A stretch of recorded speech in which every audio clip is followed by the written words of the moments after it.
So now it's the part like in Great British Bake Off where I just sit here in front of the oven and wait for it to go off.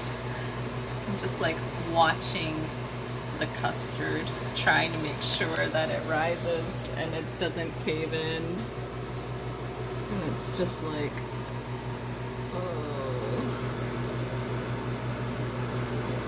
It's hardly in there for 2 minutes and I'm like, ooh.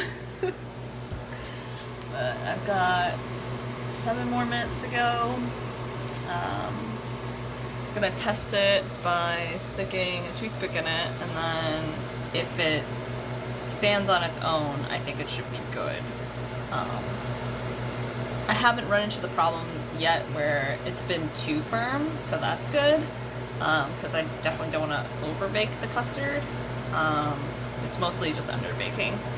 And the puff was actually underneath the blind baked rice and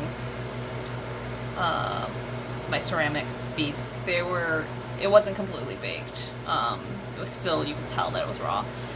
So I'm hoping that I'll be able to make up that cook time now, and I won't get that undercooked layer between the custard and the top of the pastry.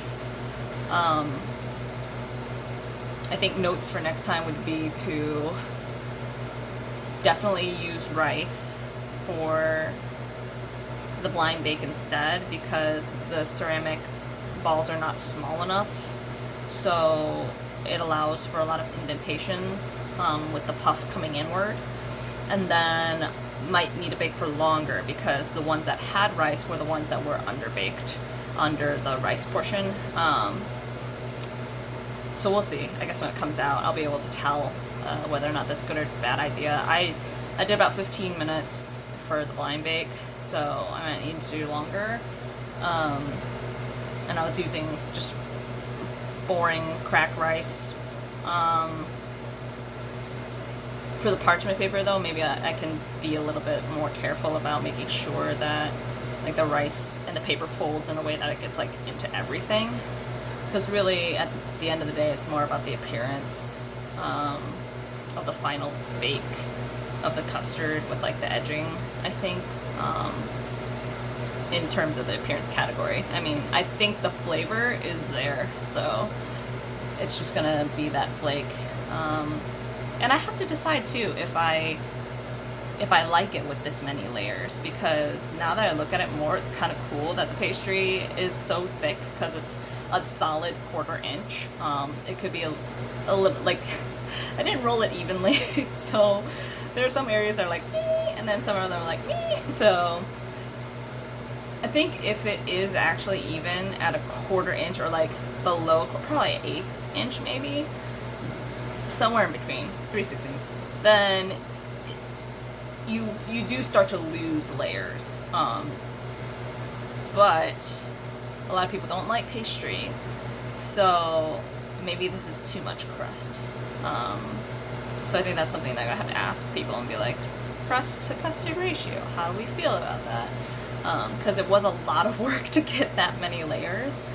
If I completely froze down, like croissant style, if I completely froze down the butter between rollings, I think I could achieve better layers with fewer turns. But doing it the way that I have been doing, where I'm like pulling it out every 30 minutes and rolling it and doing it again, like I think it's great so far. Like, it's turned out really good. So we'll see how the rest of it comes out. I think that I'm probably going to have to, if I cut them this thick, I'm definitely going to have to double the pastry recipe again. Like, I already doubled it, but the way that they're cut out, since they're round, it's really hard to get many out of it, and you can't re-roll the puff. So I'm going to have to, well, I guess I can try re-rolling the scrap that I have now and see how those turned out, but I'm pretty sure it's not going to work because last time I did it, it didn't work. So I'm going to have to double or quadruple the recipe to make sure that like I bake enough so I can pick the best of the best to bring. But I will check on these guys now. I think they're starting to get settled. It's hard to tell because they're such an even color. There's really no bubbling happening. It's just the difference in the glossiness. And then of course the color of the crust as it browns more. So we'll see.